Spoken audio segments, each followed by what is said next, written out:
wabarakatuh. Perkenalkan, nama saya Rehendika Permana dari mahasiswa Stikim Jakarta. Di sini saya akan penyuluhan tentang bullying di sekolah.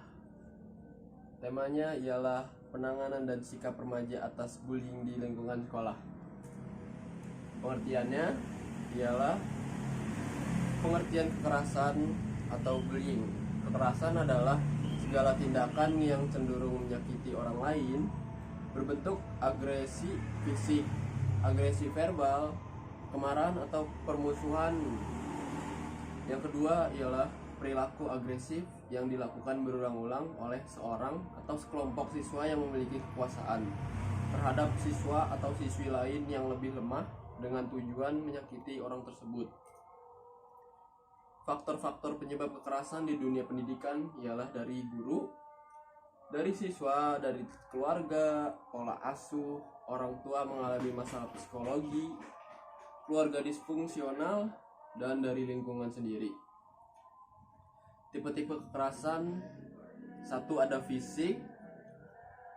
Indikator secara fisik yang pertama adalah memar-memar, luka, patah tulang atau bidang-bidang botak di kulit kepala yang tidak bisa dijelaskan. Yang kedua ialah indikator perilaku. Perilaku berbeda di sekolah dan di rumah. Tertutup, sulit menjalani hubungan sosial, upaya bunuh diri, berbohong, konsep diri lemah, agresi ekstrim. Yang kedua ada emosi. Indikator secara fisik: gangguan komunikasi, penundaan perkembangan fisik. Lalu ada indikator perilaku berbeda dari sekolah dan di rumah. Tertutup, sulit menjalani hubungan sosial, upaya bunuh diri, harga diri rendah, tidak sabaran. Lalu ada tipe kekerasan seksual, ialah ada indikator secara fisik: kesulitan berjalan atau duduk, darah pada pakaian dalam yaitu kesakitan, kegiatan memar, bengkak, diare kemaluan, peradangan saluran kencing. Di sini Bapak dan Ibu, anak-anaknya ada yang seperti tipe-tipe kekerasan di sini? Tidak ada. Ada. Iya. Seperti apa, Pak? Kekerasan fisik. Kekerasan fisik? Iya. Lebam-lebam tangannya. Daerah tangannya? Iya. Lalu Bapak tahu kejadiannya? Iya. Akhirnya saya maksa anak saya untuk cerita. Lalu anaknya bercerita kepada Bapak? Awalnya dia tidak mau cerita. Setelah saya tekan, akhirnya dia cerita kalau dia korban bullying di sekolah. Terhadap teman-temannya itu yang melakukan? Oke. Lalu ada beberapa faktor yang menyebabkan munculnya perilaku kekerasan, yaitu pasti anak Bapak bakal dendam, terus stabilitas emosi yang rendah, cara mendidik anak Bapak juga harus benar, orang tua yang otoriter atau mendidik dengan menggunakan cara kekerasan, aturan yang kaku, pelanggaran akan dihadapi orang tua dengan hukuman keras. Itu tidak boleh, Pak. Ya, Ibu, Bapak. Terus dari tradisi yang dirasakan sebagai keharusan untuk dilaksana. Hal ini biasanya muncul pada institusi tertentu yang mewajibkan adanya kekerasan. Modelnya diperoleh dari media massa seperti adegan kekerasan di televisi yang anak Bapak Ibu lihat. Lalu ada cerita silat dan game action. Mungkin anak Bapak yang jadi korban dari anak-anak yang sering melihat televisi yang mempraktekkan secara langsung gimana caranya kan gitu. Contoh dari media menjadi model yang paling cepat ditiru oleh individu karena kemajuan teknologi ini. Sebaiknya Bapak dan Ibu memberi waktu sedikit kepada anak agar melihat media atau nonton TV seperti itu ya. Akibat bullying sendiri ialah kondisi emosi anak dan Bapak Ibu dan kepribadiannya terguncang, kondisi tidak seimbang, adaptasi lingkungan terganggu. Anak Bapak menjadi tertutup. Benar. Pendiam, menjadi pendiam gitu. sering cerita atau tidak, hanya diam saja di kamar. Kalau bapak tanya baru Ya kalau saya tanya hanya menjawab yang Ngangguk. seadanya. mengganggu, menggeleng-geleng kepala. Iya. Yang harus kita lakukan bagi kaum remaja ialah dengarkan teman Anda, ikut terlibat dalam kegiatan atau proyek, tulus dan perhatian terhadap teman, ceritakan pada teman tentang hari-harimu, pikirkan kembali setiap tindakan dan keputusan, kenali orang-orang yang kamu kagumi dan percaya,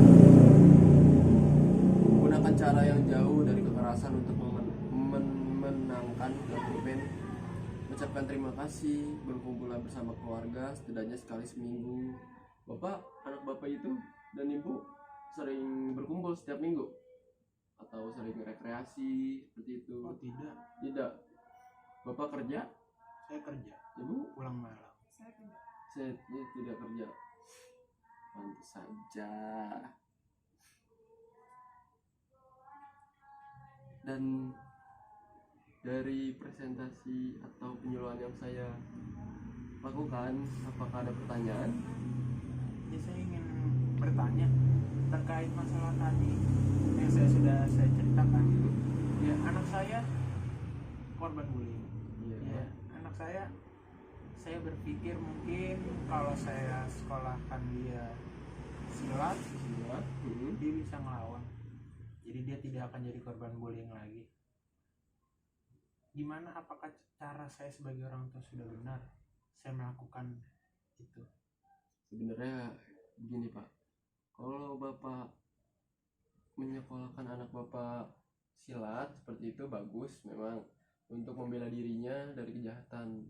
Tapi kalau memang Bapak menyuruh anak Bapak untuk sekolah silat agar melawan yang membullying dia, itu tidak benar Pak. Jadi kita harus nggak melawan kekerasan dengan kekerasan. Lebih baik Bapak memberi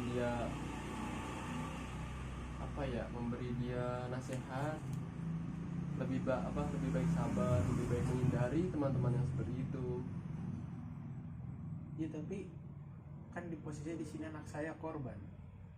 Iya, lebih baik. Saya kalau memberitahu dia menghindari, namanya korban, mau menghindari seperti apapun, pasti kalau ada yang ngebully, kita bisa berbuat apa? Lebih baik kalau seperti itu laporkan kepada kepala sekolah atau guru-gurunya yang bisa melerai bullying. Saya sudah mencoba tersebut. sih melapor ke sekolah. Udah, lalu? Ya mereka tanggapannya bagus. Mereka mencoba mengintervensi masalah di antara anak-anak, di antara orang tua. Lalu Tapi setelah kan saya bertanya caranya mungkin untuk menjaga diri supaya tidak jadi korban. Saya tidak mencuri anak saya untuk dia bisa silat, dia membuli orang lain, tidak. Saya suruh jika ada yang ngebully kamu lawan. Cuma itu maksud saya. Jadi cara saya belum tepat. Mungkin masih ada harus diobrolin secara keluargaan biar tidak saling menyakiti. Iya. Ya. Dari ibu ada yang bertanya? Sudah cukup. Baik, sampai sini saya sudahi penyuluhan ini. Wassalamualaikum warahmatullahi wabarakatuh.